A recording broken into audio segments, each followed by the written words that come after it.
کوئی سی بھی زبان ہو اپنی زبان میں نہیں بنتی، یعنی کہ اس میں کسی اور زبان کے لفظ استعمال کیے جاتے ہیں. جیسے کہ ہندی میں ہندی کے بھی لفظ ہیں، سنسکرت کے بھی ہیں، اردو کے بھی ہیں، عربی کے بھی ہیں، فارسی کے بھی ہیں. اسی طرح اردو زبان میں بھی بہت ساری مختلف زبانوں سے الفاظ حروف لیے گئے ہیں. تو آئیے دیکھتے ہیں اردو زبان میں عربی، فارسی، ہندی، انگریزی وغیرہ وغیرہ کئی زبانوں سے مل کر بنی ہے. یعنی کہ اردو لینگویج جو ہے اس میں عربی کے بھی، فارسی کے بھی، ہندی کے بھی، انگریزی کے بھی، یعنی کہ سب کے کچھ حرف لیے گئے ہیں، تبھی ان کا پورا ایک الفابیٹک بنا ہے. تو آئیے دیکھتے ہیں کہ عربی کے حروف کون سے ہیں، فارسی کے کون سے ہیں، ہندی کے کون سے ہیں. ٹھیک ہے دوستو، تو آئیے دیکھتے ہیں عربی کے حروف کون کون سے ہیں.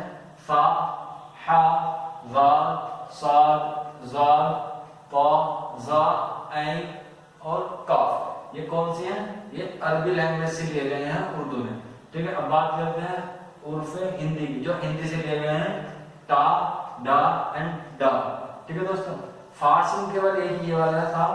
ٹھیک ہے دوستو، بات کرتے ہیں عربی و فارسی، یعنی کہ وہ لفظ جو عربی میں بھی ہوں اور فارسی میں بھی ہوتے ہیں. تو یہ چار ہیں، زا، فا، خا اور غین. یہ چار ایسے حروف ہیں جو عربی میں بھی استعمال کیے جاتے ہیں اور فارسی میں بھی استعمال کیے جاتے ہیں. ٹھیک ہے دوستو، اب بات کرتے ہیں جو ان کا تلفظ ہے، یعنی کہ ان کو ادا کیسے کیا جاتا ہے. ان کو ادا کرنے میں بھی دو ہے، یعنی کہ ابھی ہم نے پچھلی بار پڑھا تھا کہ بناوٹ کے اعتبار سے حروف دو پرکار کے ہوتے ہیں، مطلب دو قسم ہوتی ہیں. نمبر ایک حروف مفرد اور حروف مرکب. ایسے ہی تلفظ کے اعتبار سے حروف کی بھی دو قسمیں ہیں. پہلے کون سی ہے؟ حروف شمسی اور دوسری ہے حروف قبری.